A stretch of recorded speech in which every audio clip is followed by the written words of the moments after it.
14. "We're off!" someone was shouting. "We're off at last!" James woke up with a jump and looked about him. The creatures were all out of their hammocks and moving excitedly around the room. Suddenly, the floor gave a great heave, as though an earthquake were taking place.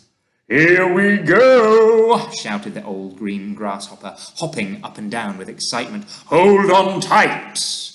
"What's happening?" cried James, leaping out of his hammock. "What's going on?"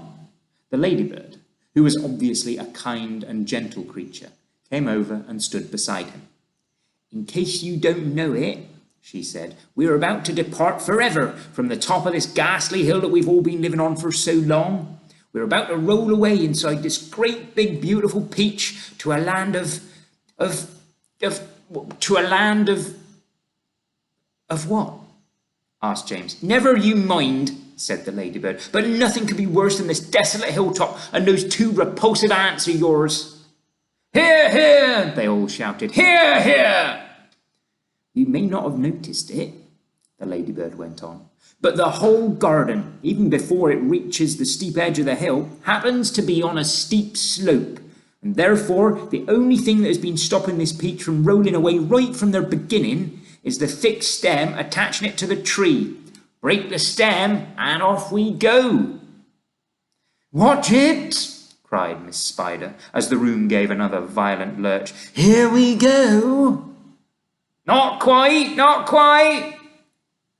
"At this moment," continued the ladybird, "our centipede, who has a pair of jaws as sharp as razors, is up there on top of the peach, nibbling away at the stem. In fact, he must nearly be through it, as you can tell by the way we're lurching about.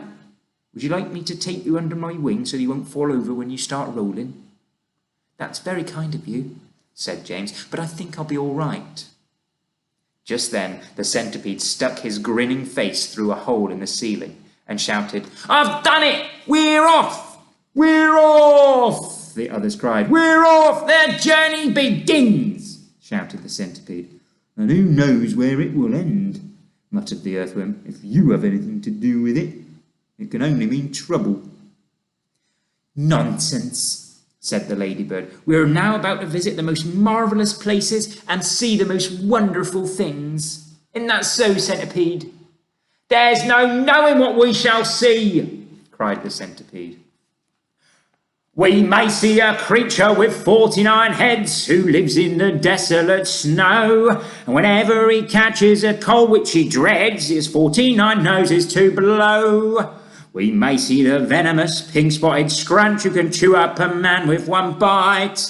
It likes to eat 5 of them roasted for lunch and 18 for its supper at night. We may see a dragon and nobody knows that we won't see a unicorn there. We may see a terrible monster with toes growing out of the tufts of his hair. We may see the sweet little beady bright hen, so playful, so kind and well-bred, and such beautiful eggs, you just boil them and then they explode and they blow off your head. A gnu and a gnocerus surely you'll see, and that gnormous and gnorrible gnat, who sting when it stings you, goes in at the knee and comes out through the top of your hat.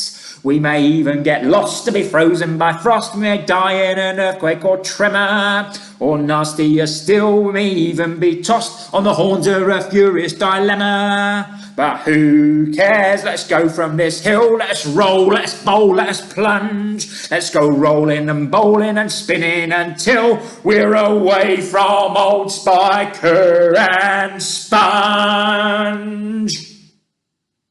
1 second later, slowly, insidiously, oh, most gently, the great peach started to lean forward and steal into motion.